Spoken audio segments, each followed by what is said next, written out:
Hello everybody, and welcome back to Grateful Homestead.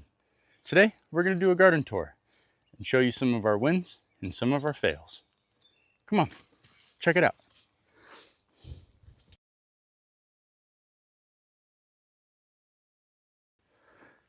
Here are some of our wins. This pumpkin trellis. This is our first time trellising pumpkins, and I tell you what, it is a lot more active than it was when we were growing them years previous on the ground. And I think just having all the flowers in the air for all the pollinators to reach them has helped out a lot. Helped out with the airflow too, to get less powdery mildew.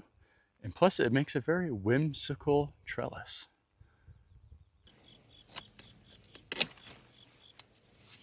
But here are some of our fails when it comes to the pumpkins. We have been fighting squash beetles pretty much all summer, and you can see all the damage that they've done. They're little pesky little bugs, but one thing I like to do is pick them off and put them in a jar of hot water and soap versus, spraying the heck out of them.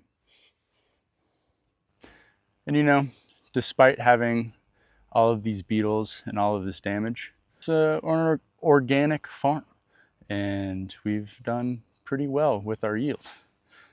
Check out this huge gourd. Here I am in the potato patch, or some of you might see it as a weed patch. It's one of the things that you got to keep up with, or else you're probably not going to have a successful harvest. So here I am pulling weeds out of the potato patch.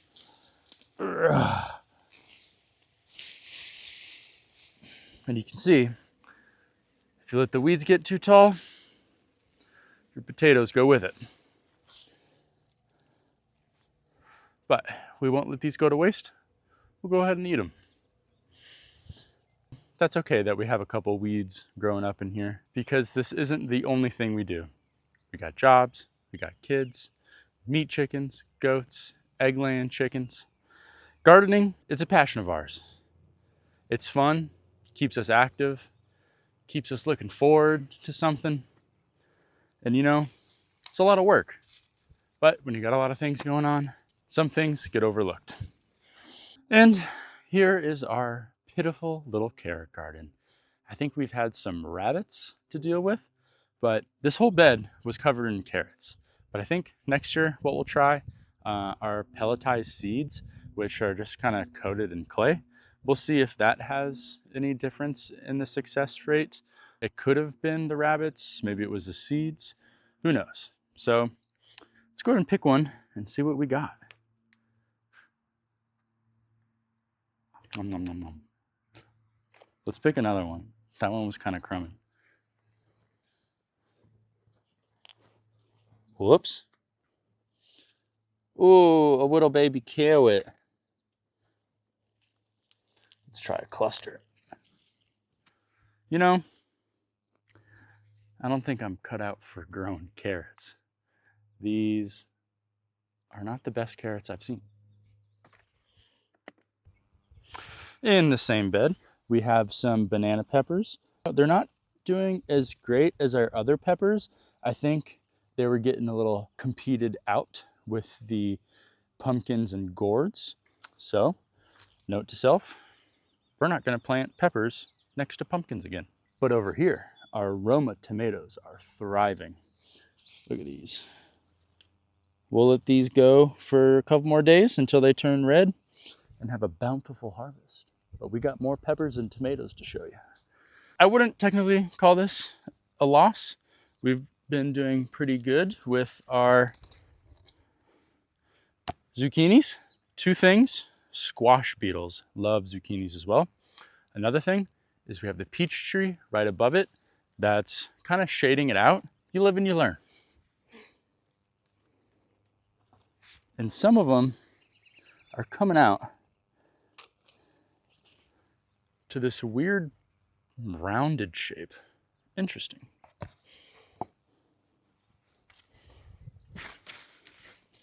I would consider this a win. Look at these marigolds. They are bumping. And I'm going to harvest the seeds once they go to seed heads. and dry out so that we have some for next year. I just love the way they smell and the way they look. It helps too with protecting the tomatoes. Here's another win for us. Tomatoes. These are like jumbo cherries, and they're looking very nice. And you can see we have them trellised up with these wooden stakes and some ties. You know, we've been trying to be so diligent with it, but with all this rain, they've been growing so fast. It's kind of hard to keep up with trellising them up. So here's a tip. Check your tomatoes every day.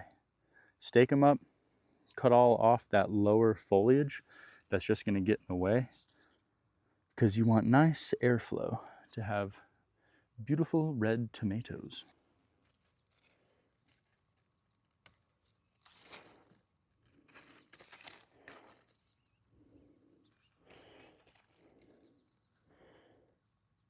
Here's our next cattle panel trellis, filled with cucumbers. You know, I think cucumbers are one of the easiest things to grow. We always have great success with cucumbers, and they're pretty easy. The one thing, the more it rains, the bigger they're gonna get. And the bigger they're gonna get, the less flavor they're gonna have. So these are perfect for pickling.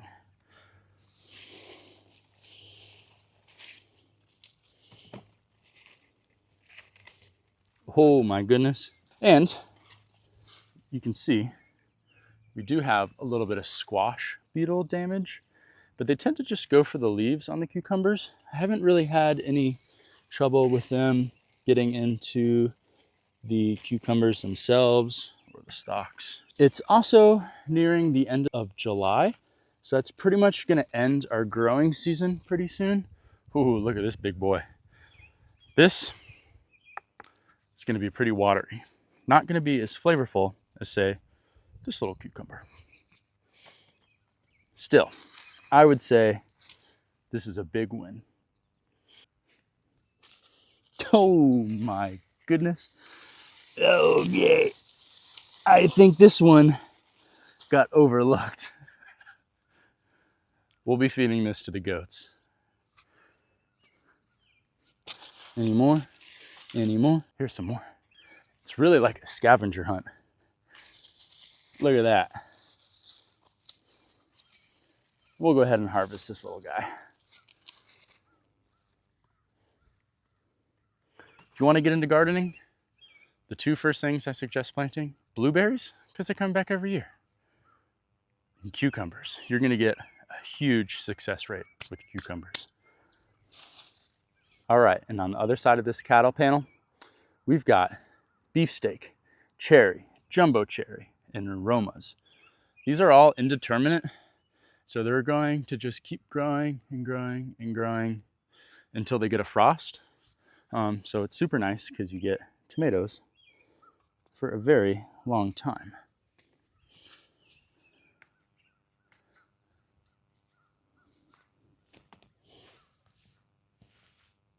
We like to freeze our tomatoes and make pasta sauce, marinara sauce. We've got some garlic from the garden beds earlier that we put in the freezer, and we'll mix that in with the tomato sauce and also our oregano and basil from the garden up front that you saw in videos previous. But this is looking great. You can see how we tie them off to the cattle panel as they get older and just kind of weave them in and out. It's creating quite a nice tomato tunnel. Here's our big fail, our potato bed. It just got a little out of hand, a little weedy, but you know, pulled all that, and we're just gonna see what happens. Step on over. We got some more beefsteak tomatoes that aren't ready to harvest yet. And we got some more of those weird looking zucchinis. Ain't those funky looking? Maybe I'll let that one grow a little bit. We got some yellow squash up here. And we got 1, 2 growing. Although this one doesn't look too good. We'll give that to the goats. But we'll let that one grow. Here's another big win for us. Peppers. We have a variety of peppers here. We have Tabasco, which I'm going to harvest these later in the season, freeze them, and give them to the chickens throughout the winter. And we also have shishitos, banana peppers, jalapenos, and snack peppers. So the one thing that I've learned with the shishito peppers is they get very pepper bound and heavy, and the rain and wind will knock them over. So I should have done a better job at trimming it and staking it. But this is our first year growing shishito peppers, so we're just learning. And the branches are pretty weak themselves. You can see I just snapped a branch off, but that's okay. We're a little over our head in shishito peppers at the moment. Here we have our snack green peppers, another weak branch. These are as big as they're gonna get, hence the name snack. But we'll go ahead and flash freeze these and cut them up so that we have peppers for the winter.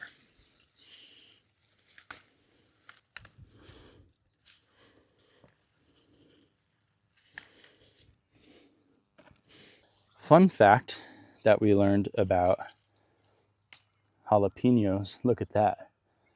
The darker they are and the more veins and cracks they have in the skin, the spicier they'll be. See, compared, obviously it's smaller, but still got that light green. You see how dark this one is? That's gonna be a spicy jalapeno.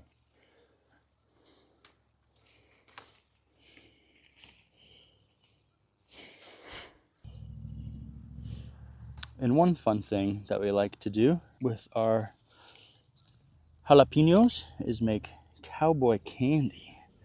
One of our favorite things to do with banana peppers is cut them up into little rings, put them in some vinegar, and make little deli banana pepper rings. Here's our sunflower patch. It may not look like it, but it's been a huge hit. Look at these mammoth heads.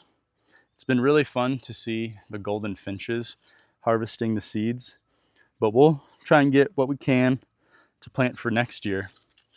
The one thing that I wish I did was put some T-posts up on the corners and string them up, because at the end of the season, they do tend to droop down and look unsightly. It has just been so much fun seeing all the wildflowers. We even got a dahlia popped up over there. You can see where the finches have been eating the seeds out of it. But these seeds, those are for us and the goats and the chickens. It's cute when the finches get after the seeds. Since these kind of just droop over, the finches just tuck their heads under and pick the seeds and just sit on top of these heads and eat away. Here we got our raspberries. They're pretty much done for this year, but they've been bountiful. Strawberries. And next, our rhubarb. We've got gallons and gallons of freeze bags filled with rhubarb, and we'll probably do another harvest before the season's over. Boy, look at this 3 sisters planting method.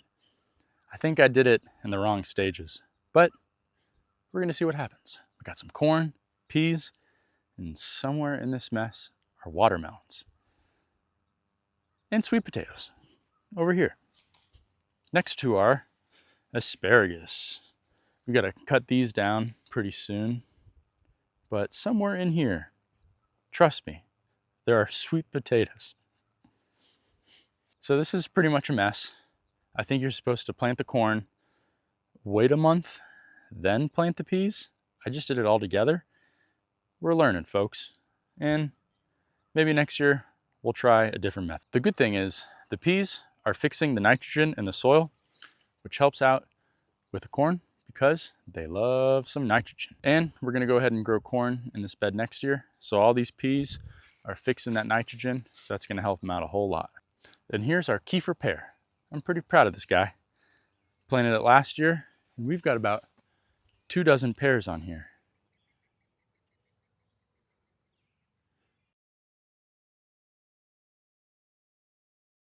Here's our little apricot. We got one single apricot off this tree this year. So next year, hopefully we'll get 2. All right, now follow me to the blueberry patch.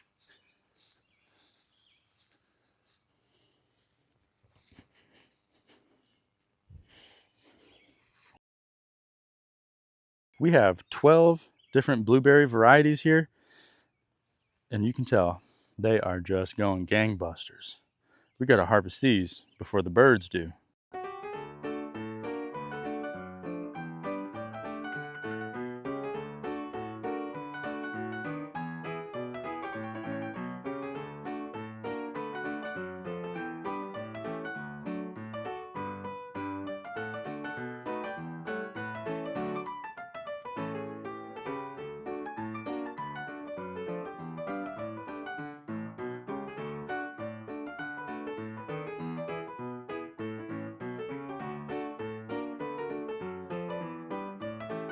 And here's my lovely peach tree.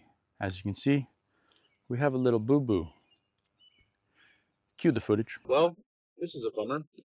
Our peach tree just snapped in half. We had a rather rough storm last night, and the wind was blowing, and we were hoping this wouldn't happen, but you know, these are the inevitable things of having fruit trees this time of year, because I had probably 24 peaches on this one leading branch, and all that weight plus the water and the wind, no bueno. Extra weight, and you know, shame on me. I should have pruned this up earlier this year or even last fall, but lessons learned. We'll get it trimmed up, and there's still a good portion of this peach tree standing, so it'll just look a little weird.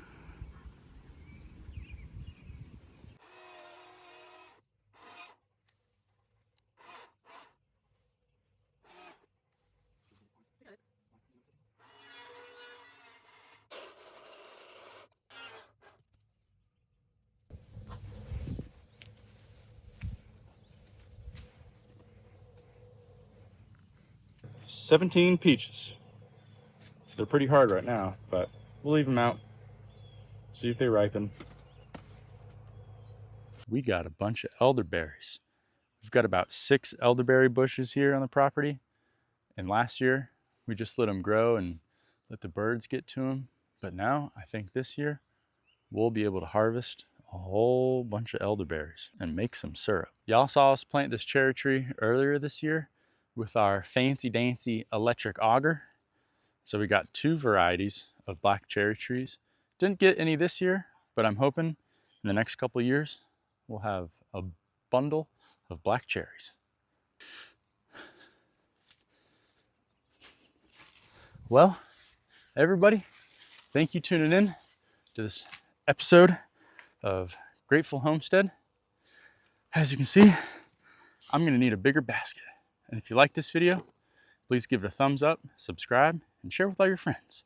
And don't forget to get out there and start a garden of your own. Wow, look at all this compost and goat feed. I'd like to give out a special thanks to my #1 fan, Peter. Thanks for watching, bud. Check you later.